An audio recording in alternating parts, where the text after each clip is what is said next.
aux endroits où il faut toucher, il faut couper, il faut enlever, et ainsi de suite. Le docteur Chiali va vous expliquer un peu mieux. Je termine par l'histoire de comment est arrivée cette table de dissection algérienne qu'on a appelée Téchélir. En fait, c'est une rencontre entre deux. Je voudrais d'abord remercier les collègues qui sont là parmi nous.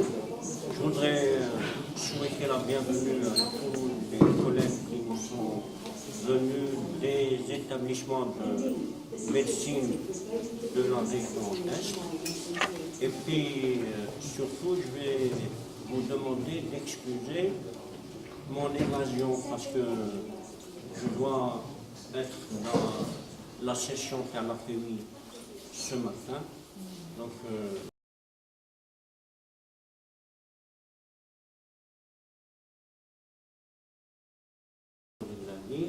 Monsieur le doyen à la faculté de médecine, le doyen, vous êtes dans la faculté des sciences de la nature. Et je le remercie avec son équipe très sincèrement pour les efforts, pour ce qu'il a mis entre les mains de nos amis pour assurer, Inch'Allah, une journée du moins de bonne facture.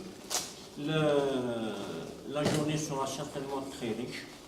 J'ai eu la chance de voir le matériel en fonctionnement. Je pense que c'est des choses qui sont extrêmement intéressantes. Inch'Allah, on aura d'autres acquisitions, d'autres réalisations pour aller plus loin dans la mission Ultana, Inch'Allah. يقول المخلي ضيفنا لو جئتنا لو وجدتنا نحن الضيوف. Donc vous êtes chez vous, réellement. Si vous avez besoin de quoi que ce soit, les collègues sont là. Donc, bonne réussite pour la journée. Et on se retrouvera tout à l'heure, Inch'Allah. Merci beaucoup. Je réitère les mots de bienvenue. Merci beaucoup à M. le recteur pour ce mot de bienvenue. Merci beaucoup. Je suis le professeur Rachid Rabi, le coordinateur du projet Téchélir, expert en métaverse et réalité virtuelle et réalité augmentée. Et je suis à l'Université Paris Saint-Étienne. Une fois que les images en 3D sont associées à la position réelle du patient, voici ce que le chirurgien peut voir dans ces lunettes. En fait, il est en train de voir la superposition de et maintenant, j'ai tous les dispositifs ici devant moi. Et donc, je vois les crânes. Donc, je vois très bien les contours du volet du patient. Et donc, je sais que si je veux arriver à voir la tumeur du volet, donc maintenant je vois en direct que si je prends un chemin par devant, qu'il y a très peu de distance avant que j'arrive à la tumeur. La position de la tumeur est confirmée. On peut procéder à l'ouverture du crâne.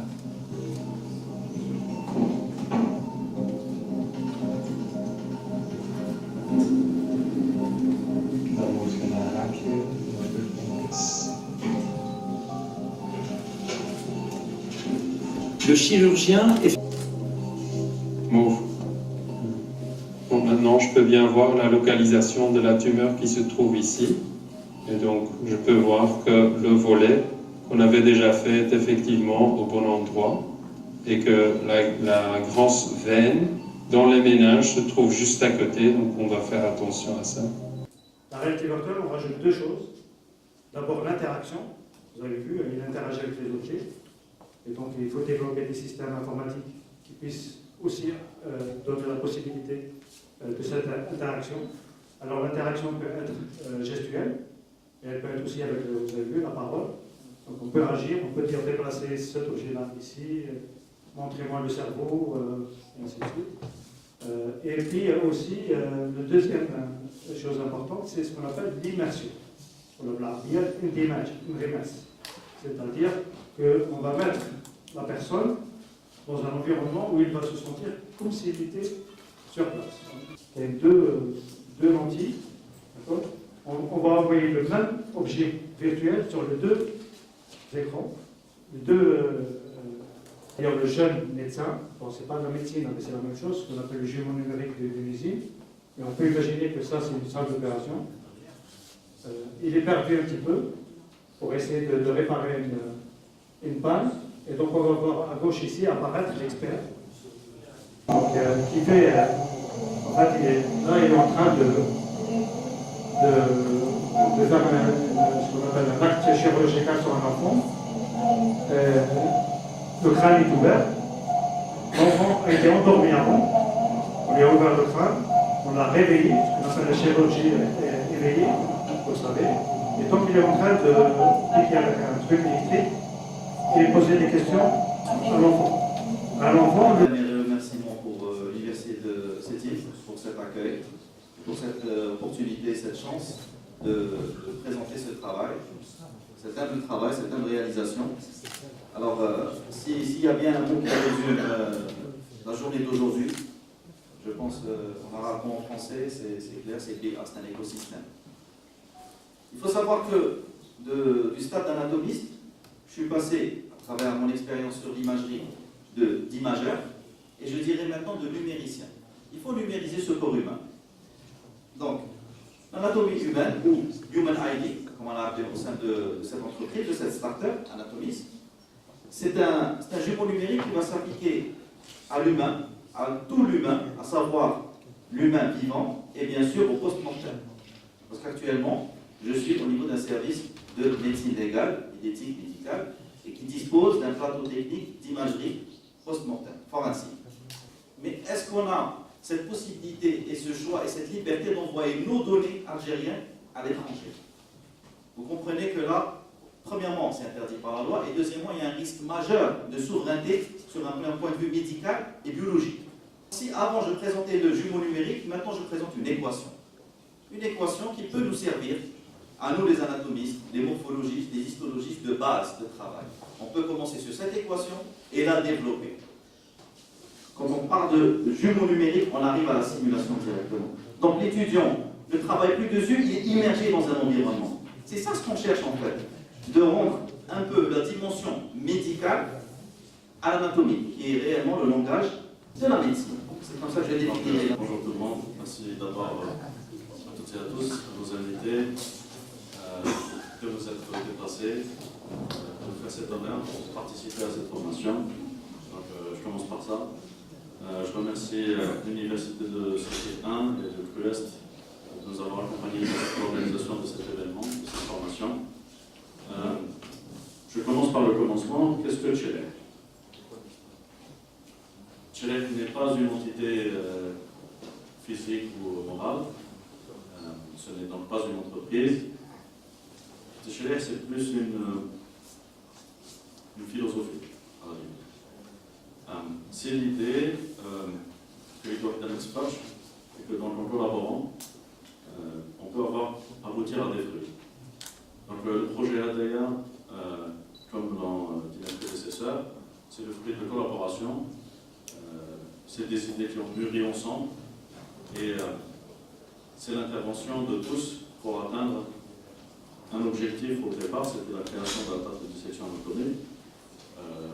Mais je l'espère, je l'exposerai, de créer bien plus que ça. Donc au départ, c'est plusieurs partenaires qui ont lancé cette idée-là. Entre autres, d'ailleurs d'une manière assez importante, l'Université de Saïda, qui a été la première à accueillir une table de dissection anatomique et une salle de simulation moderne.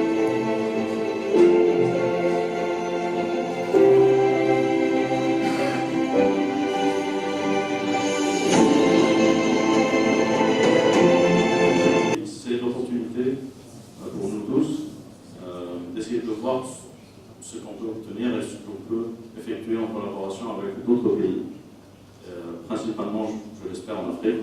Donc pour ceux qui auraient potentiellement des contacts à faire valoir dans ce domaine-là. Nous avons effectué donc, plein d'opérations au niveau de l'African Startup Conference par exemple, ou de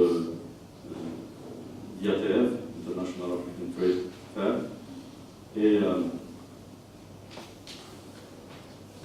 alors, différentes présentations au niveau du Nigeria, au niveau de la Mauritanie, du Zimbabwe, etc. Et je me rends personnellement au Ouganda la semaine prochaine.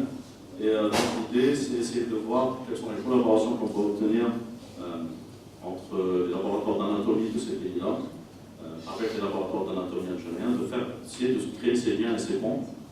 Et en même temps, comme vous savez, on n'effectue pas de dissection anatomique en Algérie depuis longtemps. Et donc un certain nombre de données qu'on intègre dans la table, nous n'avons pas la capacité de les générer ou de les obtenir localement, même si nous avons des conventions avec des laboratoires d'anatomie, avec un département de médecine légale, pour essayer d'obtenir un maximum de données. Mais un certain nombre de données, comme la prospection par exemple, devra se faire avec des partenaires internationaux. Et donc, j'espère qu'ensemble, on y arrivera. Et encore une fois, je vous remercie pour votre attention. Et merci beaucoup. Donc finalement, on a les plans, on l'utilise au quotidien, dans vos smartphones, dans vos téléviseurs, etc., dans vos ordinateurs. Lorsque vous appelez une personne, vous utilisez Siri, donc vous demandez à une intelligence artificielle de former un numéro d'un proche ou d'un client. Donc vous utilisez au quotidien l'intelligence artificielle. Donc on parle actuellement d'intelligence artificielle ambiante, c'est-à-dire environnante. Et on trouve beaucoup d'applications dans tous les domaines et dans toutes les disciplines. Je vous ai présenté des images, mais on peut utiliser des données tabulaires, numériques. Par exemple, ici, on peut, par exemple, voir un petit peu la corrélation entre l'obésité, le fait d'avoir une forte corpulence, l'obésité et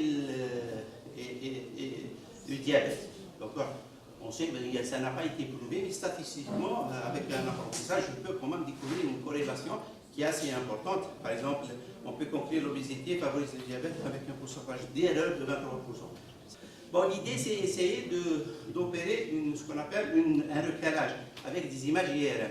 Et on le fait d'une manière systématique, c'est-à-dire en temps réel. C'est-à-dire en temps réel, le chirurgien peut voir avec un visuel, un ordinateur, un visuel, et en même temps, lorsqu'il est en train de manipuler, en train de faire la biopsie, donc automatiquement, il y a un repérage en utilisant des images IRM. En fait, ça, c'est l'IRM. C'est l'image du cerveau le plus précis jamais créé. Donc, ça a été même commenté par Macron en 2024. Et ça a été créé grâce à l'intelligence artificielle. On a pu atteindre 11,7 Tesla. C'est vraiment une radiofréquence très élevée. D'accord? Et puis, ça a été permis grâce à l'intelligence artificielle. Je terminerai pour dire une phrase. Donc, l'IA, quelqu'un qui l'a dit, mais je ne me souviens plus qui l'a dit, mais quand même, ce qui est intéressant, il a dit que l'IA n'a pas comme perspective de remplacer le médecin, mais le médecin qui utilise l'IA pour les remplacer celui qui ne l'utilise pas. Voilà. Donc, je vous remercie.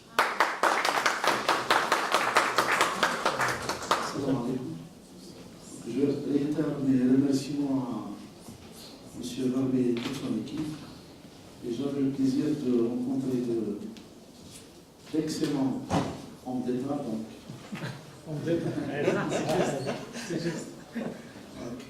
Et j'avais le plaisir de m'asseoir à côté de mon cher ami et frère, M. Boublata. Donc, je me réjouis. Je vais apporter peut-être un point de vue d'un technicien, d'un chirurgien dans mon domaine. Moi, je suis chirurgien urologue, je suis responsable de l'équipe de greffe rénale au CHU Malta. Ou plus que ça, on enlevait même la surrénale, ce qu'on appelait l'effectomie totale élargie à la surrénale. Alors que c'est une petite tumeur qui peut être bénigne. Et c'est malheureux, c'est dramatique qu'on enlève un rein pour une petite tumeur qui est bénigne.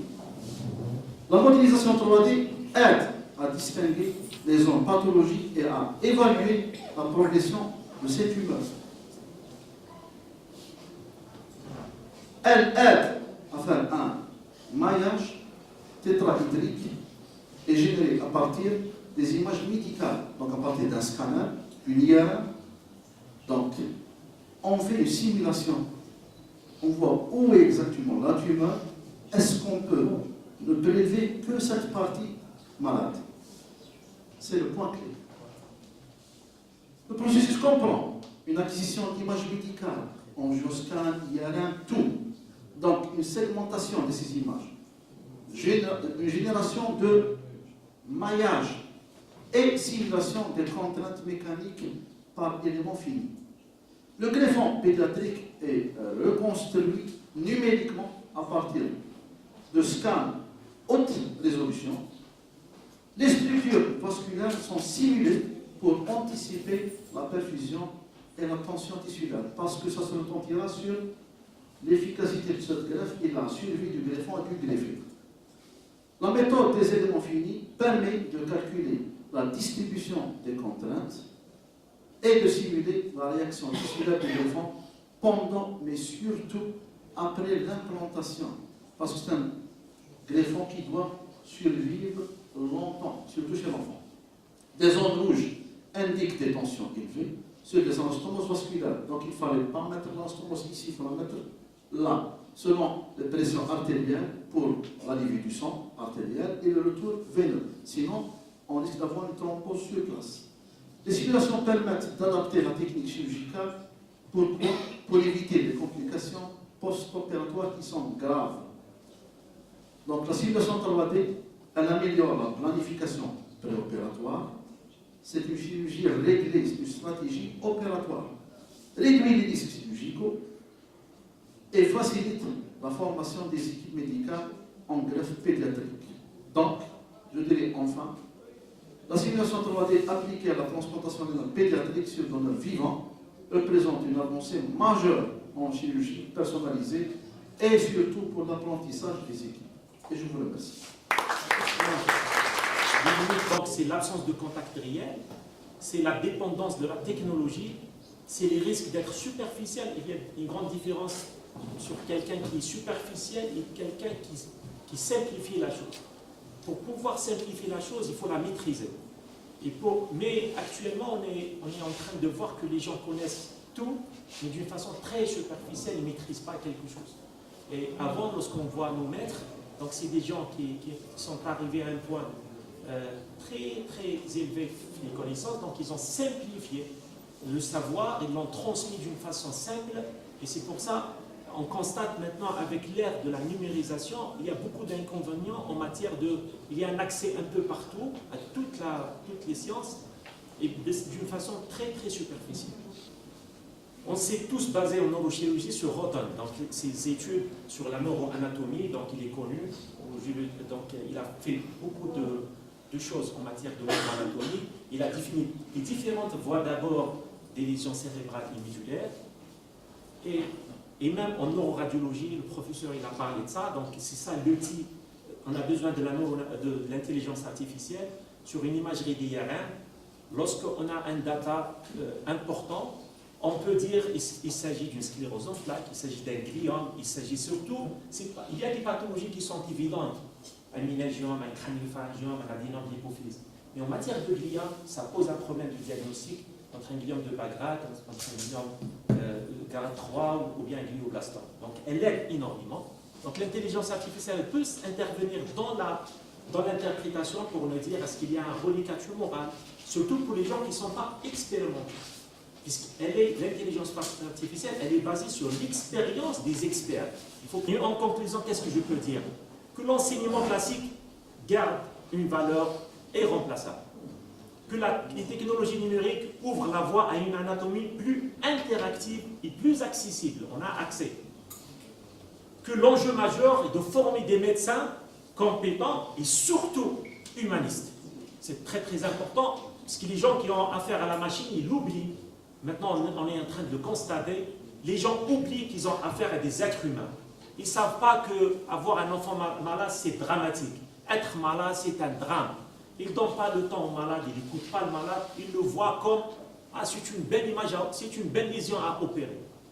C'est ça, c'est notre quotidien. C'est une belle lésion à opérer, où le malade il ne tient pas compte de cette... Il faut, certes, la technologie est là, il faut rester humaniste, et j'insiste sur ça, d'où le rôle, la présence des professeurs, elle est très très importante. Et l'avenir de l'enseignement en sciences médicales, je le pense, et je crois en ça, ne réside pas dans le choix entre réel et le virtuel, mais dans leur alliance entre les deux. Et je vous remercie. Donc voilà, ma question s'adresse à M. Drissi, qui est le technicien. Je parle en connaissance de cause parce que mon travail de thèse est autour de l'utilisation, l'impact de l'utilisation de la table de dissection dans l'enseignement de l'anatomie. De ces cadavres. Ces scanners commentés vont servir non seulement pour les légistes, mais vont servir pour d'autres spécialités. C'est la matière première pour l'intelligence artificielle. La taille normative, qui est un sujet de thèse aussi. La taille normative des organes en médecine légale. Donc, on prend le risque. C'est pas le rapide, c'est rapide. On va donner un compte, vous allez rentrer dedans, à partir du moment où vous rentrez dedans, vous allez c'est-à-dire,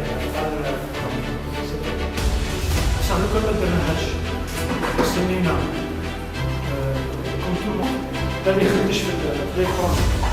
Donc vous n'avez pas, je sais, pas marche. Est-ce qu'on peut mettre comme accompagnateur personnel de soutien de sa considération et au niveau de la compétition de les gens pour accompagner le soutien. Donc c'est ça que je voulais faire. Au moins sur Chana, les autres avaient un tastet. Voilà. Donc voilà, c'est ça. Le projet on l'a proposé à la Rana. La nouvelle étape maintenant, c'est vous qui allez nous dire, par exemple, il faut changer d'habitude, ajouter, et tous les détails sont contrôlables. Utilisation différente. Je vais vous utiliser ça dans un amphi pour avoir un temps d'affichage, et l'autre dans une salle de côté pour un accès. On va dire qu'est-ce qu'on peut faire. La nouvelle étape maintenant, c'est vous qui allez nous dire, par exemple, il faut changer d'habitude, ajouter, et tous les contrôlables. Et puis, mais la seconde anatomie est plus rare dans son utilisation que pour ce versant. On trouvait que la coupe est réussie. Ben oui, avant de réaliser. C'est des coupes qu'on a réalisées nous-mêmes. On est passé au laboratoire d'un appart, on a fait des prélèvements nous-mêmes sur des cadavres et on a fait ces coupes. Mais aucun chirurgien ne prélève les normes. C'est laboratoire. Donc je vais partir sur le cadavre, prélever sur un méthode. Il faut simplifier. Parce qu'on va donner à présenter ça à de résultats. Je vais faire défiler le troisième de donner l'argumentaire. J'ai occupé toute la session. Non, bah, tu peux avoir une autre version de la visite. Et de là, t'acheter une application à $40 et les manger. Parce que nous disons qu'ils ont développé des choses, en plus de notre confort, bien sûr, grâce au non-maître, à non-maître. Alors, je vais toucher à un chirurgien. Le chirurgien, c'est le maître. C'est le début de la dissection chirurgicale contre la contre. Instalação de um cadastro virtual deve resultar verificação da própria câmera de rolagem. A gente está falando de bloquear aqui na Nexa. Porque a gente dá ça ne va pas de là. Donc, la dépense que tu utilises là, vraiment d'être imaginaire. On peut naviguer dans un musée, dans un centre de navigation, je vois d'ailleurs plein d'endroits.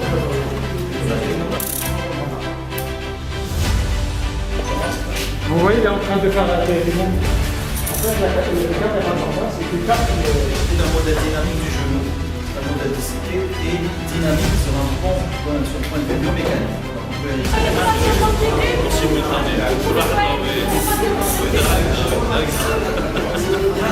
C'est un boulot.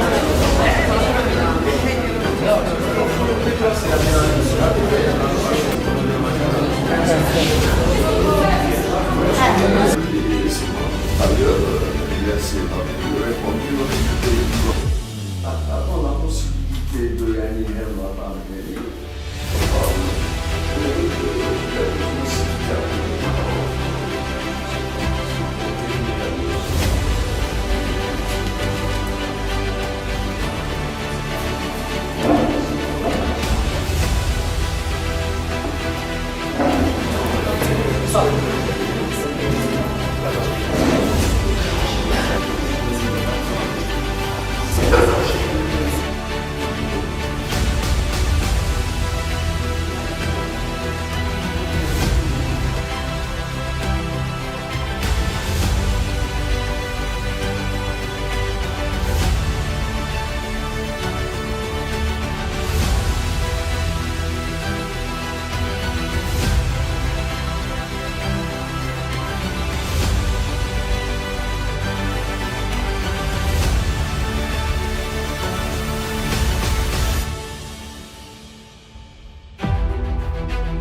et le recteur de l'université de Sétif 1, Farid Abbas.